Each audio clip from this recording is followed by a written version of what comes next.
हाँ, तो मैंने आपको क्वेश्चन नंबर 5 तक बता दिए। छठा क्वेश्चन सेम आपका, मैंने इक्वलिटी ऑफ मैट्रिक्स बताई थी। जैसे y है तो y equal to 4, z equal to 3, x equal to 1, 5 equal to 5। बस इक्वलिटी ऑफ मैट्रिक्स इसे बोलते हैं। प्रत्येक अवयव का प्रत्येक अवयव से एक संबंध होता है, एक निश्चित संबंध, यदि वो स्क्वायर मैट्रिक्स में हो। x plus Y equal to 6, 5 plus Z equal to 5 और एक्स वाई इक्वल टू 8। ये समीकरण हल करो। सेम ऐसे x plus Y plus Z equal to 9, X plus Z equal to 5, इस प्रकार से, और y plus Z equal to 7। ये क्वेश्चन नंबर 7वां मैं आपको बता रहा हूँ, इस पर ध्यान दो। ऐसे ही आप क्वेश्चन नंबर 7 और 9 और छठा कर सकते हैं। क्वेश्चन नंबर 7 आपका है a minus B 2a minus C 2a minus B 3c plus D 3c plus D -1 5 0 और 13। अब मैंने क्या बोला, प्रत्येक अवयव का प्रत्येक अवयव से आप कंपैरिजन करो। तो a minus B equal to -1, 2a minus C is equal to 5, 2a minus B is equal to 0 और 3c plus D is equal to 13। इन चारों समीकरण से आपको ए बी सी डी के मान निकालने हैं, और ए बी सी डी के मान आप इजिली आपको ए बी सी डी के मान मिल जाएंगे, क्योंकि लिखा है find the value of A B C and D from the equation.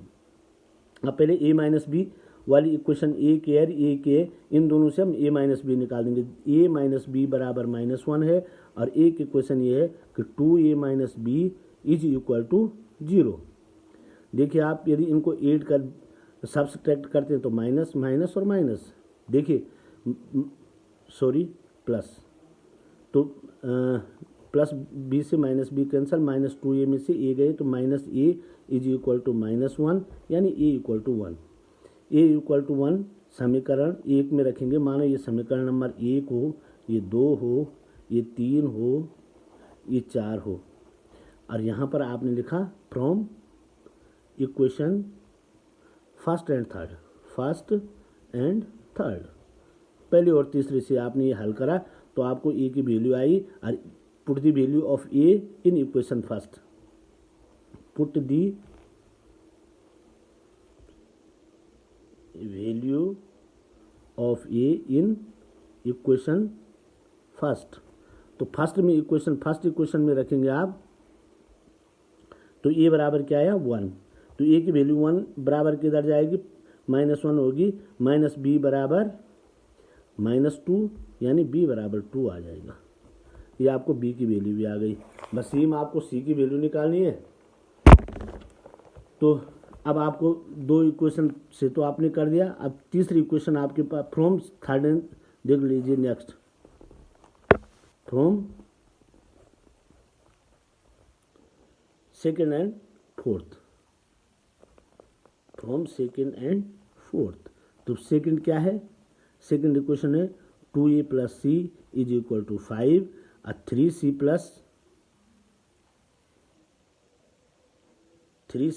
Plus D is equal to 13। अब आपको ए की वैल्यू पहले से पता चल गई, क्या है ए की वैल्यू 1, तो ए की वैल्यू आप इक्वेशन नंबर 3 में रखेंगे, and put the value of A. तो ए की वैल्यू यदि इसमें रखेंगे तो ये वाली इक्वेशन क्या बन जाएगी, 2 plus C is equal to 5, यानी सी इक्वल टू 3। अब इसमें रख देते हैं, पुट द वैल्यू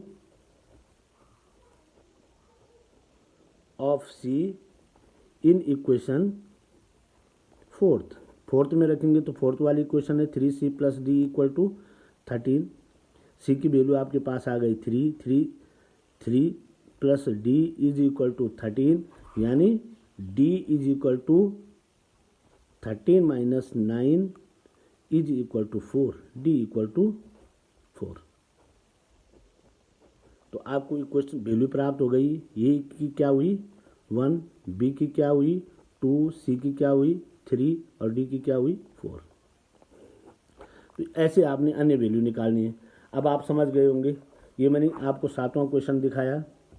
ऐसे ही देखो यहाँ 8वां क्वेश्चन क्या है कि A equal to A I J M N to N order की एक स्क्वायर मैट्रिक्स हो तो m is less than of n होगा, m is greater than of n होगा, कि m is equal to n होगा, या नॉन ऑफ दिस होगा। अब आप स्वयं ये देख सकते हैं कि स्क्वायर मैट्रिक्स होगी तो स्क्वायर मैट्रिक्स में निश्चित है कि रो और कॉलम बराबर होंगे। जब रो और कॉलम बराबर होंगे तो m is equal to n हो जाएगा। ये मैंने बस फिर इक्वलिटी ऑफ मैट्रिक्स के आधार पर आप 3x + 7 is equal to 0, y - 2 equal to 5, y + 1 equal to 8 और 2 - 3x इक्वल टू 4 लिख करके ये समीकरण हल कर देंगे। यहाँ पर दे रहे the number of the all possible matrix of order 3 into 3 with each entry 0 और 1 इज, यानी ईच इंटू 0 और 1, 0 अथवा 1 की, यानी 2 अंक 0 अथवा 1 की। तो क्वेश्चन नंबर 10, 0 और 1 की जो एंट्री होगी वो 2 और 2 की पावर होती है n, और n की जगह पर आपको दे रखा है 3 इंटू 3 ऑर्डर का, तो 2 इंटू 3 इंटू 3 ऑर्डर का, तो 2 इंटू 3 ऑर्डर का क्या हो जाएगा 2 इंटू 9, 2 इंटू 9 का मतलब क्या हो गया 512। तो इसका चौथा विकल्प सही है। तो ये मैंने आपको एक्सरसाइज 3.1 पूरी कर दी है। मैं आगे आपको इसकी ऑपरेशन ऑफ मैट्रिक्स बताऊंगा। थोड़ा सा ऑपरेशन ऑफ मैट्रिक्स बता दूं ताकि मैं कल 3.2 स्टार्ट कर सकूं। Operation of matrix, operation of matrix इसमें आता है एडिंग, कि हम मैट्रिक्स को कैसे ऐड करते हैं। भाई सीधी बात है कि बराबर मैट्रिक्स वही ऐड होगी जो स्क्वायर मैट्रिक्स में होंगी, या वही सब्सट्रैक्ट होंगी जो स्क्वायर मैट्रिक्स में होंगी। स्क्वायर मैट्रिक्स में न होने वाले सिर्फ हम मल्टीप्लाई ही कर सकते हैं। देखो जैसे यहाँ पर 3 4 2 1 है, और इसको ये सपोज करो, इसको और 2 5 6 7 को हमने यदि ऐड करना है, ये माना सपोज करो this is equal to A और this is equal to B, तो ए प्लस बी इसके सेम एलिमेंट से जुड़ जाएंगे। 3 2 आपस में जुड़ गया तो 5 4 जुड़ गया 9, 2 6 जुड़ गया 8 और 7 1 जुड़ गया 8। ऐसे आपकी मैट्रिक्स बन जाएगी। सब्सट्रैक्ट करना तो सेम सब्सट्रैक्ट 3 - 2 4 - 5 2 - 6, ऐसे सब्सट्रैक्ट करने के नियम भी हैं।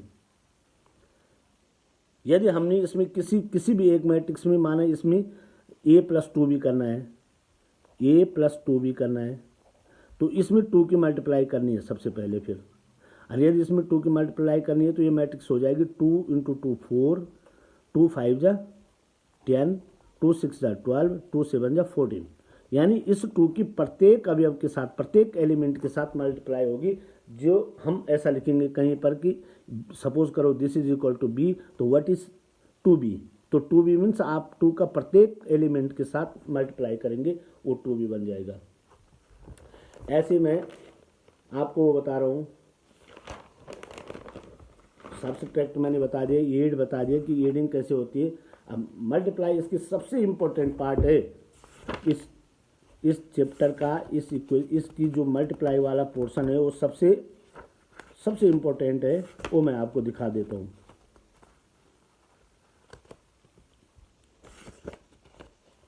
जो ये मल्टीपल वाली देखो मल्टीप्लिकेशन ऑफ मैट्रिक्स है वो एकदम अलग है। जैसे ये 2 है 2 5 8 10, जरा मैं आपको दिखा रहा हूँ, बस इसी को दिखा रहा हूँ। 2 5 8 और 10 ये है, इसकी मल्टीप्लाई 5 और 50 से होनी है। देखिए मल्टीप्लाई करनी है हमने, तो मल्टीप्लाई में मैं आपको देख लो, जरा ध्यान देना। यहाँ पर मैं ऐसे मल्टीप्लिकेशन ऑफ मैट्रिक्स बता रहा हूँ।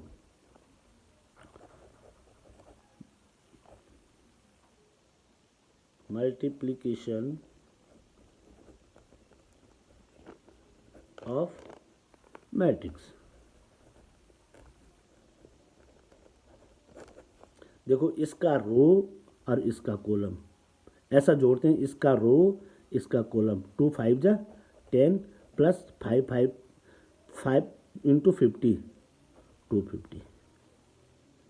फिर इसका रो, इसका कॉलम हो गया, इसका रो और